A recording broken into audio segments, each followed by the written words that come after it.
disaksi. Saya lihat beliau salah satu pimpinan Indonesia yang paling keras kerjanya.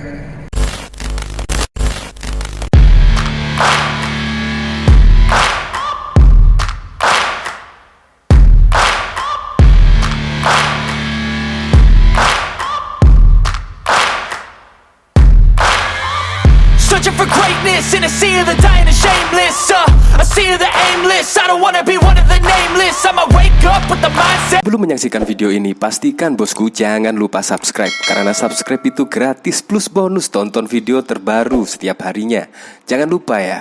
Ini sangat mengejutkan ya, yaitu Prabowo Subianto bersaksi bahwa Presiden Republik Indonesia yang paling keras kerjanya adalah Presiden Joko Widodo.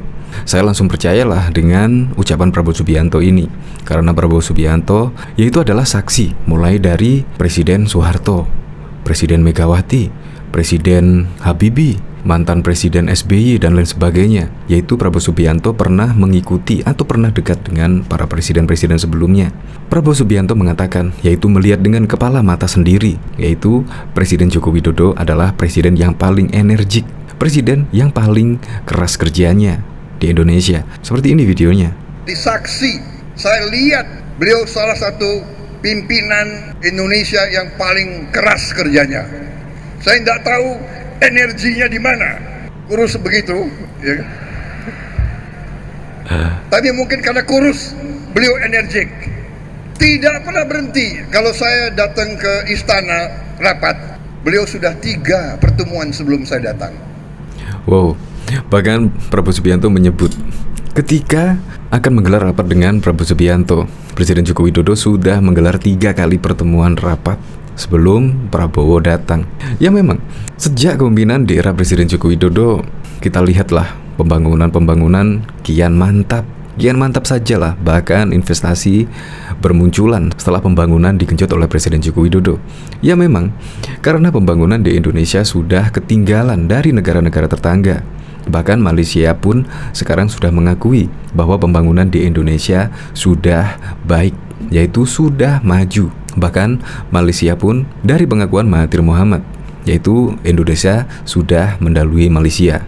Ini yang sangat keren sekali. Bahkan juga banyak sekali pengakuan-pengakuan dari pemimpin di dunia. Apalagi kemarin Indonesia menghadapi pandemi, yaitu seluruh dunia juga menghadapi pandemi.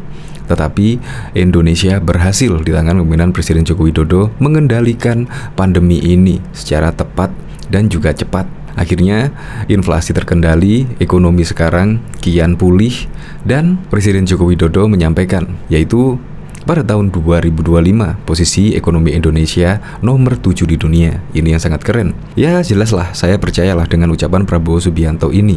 Dengan kepemimpinan Presiden Joko Widodo, Indonesia semakin maju. Karena Presiden Joko Widodo adalah pemimpin Indonesia yang paling keras kerjanya. Saya setuju dengan Prabowo Subianto. Untuk lebih lengkapnya simak berita berikut ini, Good News Indonesia. Menteri Pertahanan yang juga Ketua Umum Partai Gerindra Prabowo Subianto mengklaim keputusannya bergabung menjadi anak buah Presiden Joko Widodo di Kabinet Indonesia Maju adalah keputusan yang sangat tepat. Meski banyak yang mengejek, Prabowo tidak menyesal. Ia menyebut Indonesia kini dalam rute yang benar menuju kemajuan. Hal itu dikatakan Prabowo saat memberikan sambutan dalam acara silaturahmi nasional Persatuan Purnawirawan Angkatan Darat yang digelar di Sentul, Bogor, Jawa Barat pada Jumat 5 Agustus. We are on the right track. Kita menuju apa yang harus kita sampai. Dan saudara-saudara, benar, kita negara kaya. Tapi bagaimana kita memanage, bagaimana kita kelola kekayaan itu? Alhamdulillah, kita lihat inilah bukti bahwa keputusan saya untuk bergabung dengan Kabinet Presiden Joko Widodo ternyata tidak salah, ucap Prabowo. Prabowo juga mengatakan hal itu setelah ia melihat dengan mata kepalanya sendiri bagaimana Jokowi bekerja. Ia bahkan memuji Jokowi sebagai Presiden Republik Indonesia yang paling bekerja keras. Prabowo adalah mantan rival Jokowi dalam 2 kali pemilihan presiden. Pada 2014 ia berduet dengan Hatta Rajasa melawan Jokowi dan Yusuf Kala. 5 tahun kemudian mantan Dirjen Kopassus itu menggandeng Sandiaga Uno untuk melawan Jokowi dan Ma'ruf Amin. Dalam 2 kali kompetisi itu Prabowo selalu kalah. Saya ini, saudara tahu kan, saya ini lawan Pak Jokowi betul 2 kali. Tapi setelah saya masuk kabinet, saya anak buah beliau. Tapi saya jadi saksi, beliau salah satu pimpinan Indonesia yang paling keras kerjanya, ujar Prabowo. Prabowo menceritakan pengalamannya mengikuti kerja mantan wali kota Solo itu. Saya nggak tahu energinya di mana, kurus begitu, tapi mungkin karena kurus beliau energik, tidak pernah berhenti. Kalau saya datang ke istana, rapat, beliau sudah 3 pertemuan sebelum saya datang lanjutnya. Selain soal kerja keras, Prabowo memuji Jokowi sebagai presiden yang mampu menyusun tim kabinet dengan komposisi orang-orang hebat. Ia menilai Jokowi telah berhasil membentuk kabinet kerja dengan menggait putra-putri terbaik bangsa. Salah satu yang saya respek beliau berhasil menyusun satu tim yang hebat, ucap Prabowo. Bahkan Prabowo sempat berkata kepada Menko Marves Luhut Binsar Panjaitan bahwa kalau dia menjadi presiden, menteri kabinet yang akan dibentuk hampir sama dengan yang disusun Jokowi. Jadi, waktu saya masuk kabinet, Pak Luhut saksi saya dan beberapa menteri. Waktu saya masuk kabinet, saya lihat ruangan itu hari-hari pertama saya masuk kabinet, saya cerita, kata Prabowo. Bang, seandainya saya kemarin jadi presiden, mukanya hampir sama kabinet saya dengan yang ini. Jadi memang kalau sudah kepentingan nasional, kita memang harus cari putra-putri terbaik seluruh bangsa lanjutnya. Dia pun menekankan untuk kepentingan bangsa sebaiknya tidak melihat suku, agama, ras, asal dari mana, dan perbedaan sikap politik seperti apa. Jangan kita lihat anak siapa, dulu pernah apa, dulu banyak perbedaan, tapi satu untuk merah putih, kita harus menjadi satu, tambahnya. Silaturahmi nasional memperingati HUT PPAD ke-19 yang mengangkat tema memperkokoh persatuan untuk kemakmuran bangsa. Ini dihadiri 8.000 purnawirawan TNI AD dari seluruh Indonesia. Selain Prabowo dan Luhut, acara volume silaturahmi itu juga dihadiri KSP Jenderal Purnawirawan Muldoko, Seskap Pramono Anung, Kepala Staf Angkatan Darat, Jenderal TNI Dudung Abdurrahman, dan pejabat lainnya. Presiden Jokowi juga hadir.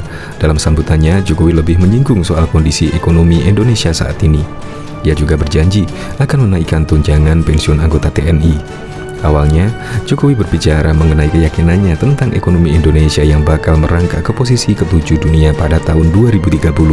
Selain itu, Indonesia juga diprediksi bakal berada di posisi keempat pada 2045.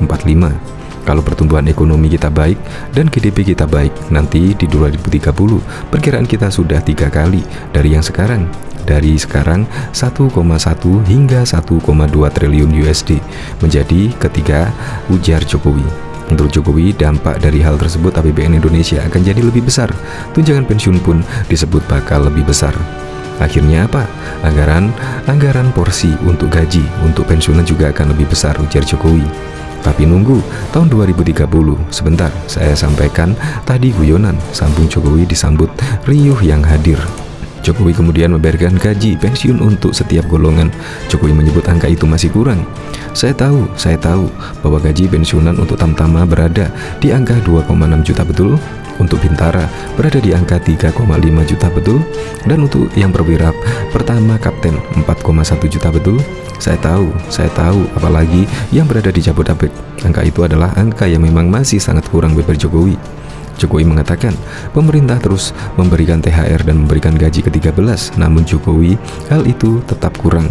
Saya tidak janji, karena tadi saya sampaikan bahwa APBN kita berada pada posisi yang tidak mudah, imbu Jokowi. Kendati demikian, Jokowi mengatakan akan memanggil Menteri Keuangan Sri Mulyani soal tunjangan pensiun TNI AD. Dia bakal menyampaikan hasilnya kepada para purnawirawan. Pulang dari sini saya akan panggil Menteri Keuangan, akan saya ajak hitung-hitungan. Kalau nanti hitung-hitungannya sudah final, akan saya sampaikan kepada Bapak, Ibu, dan saudara-saudara sekalian, ucap Presiden Joko Widodo.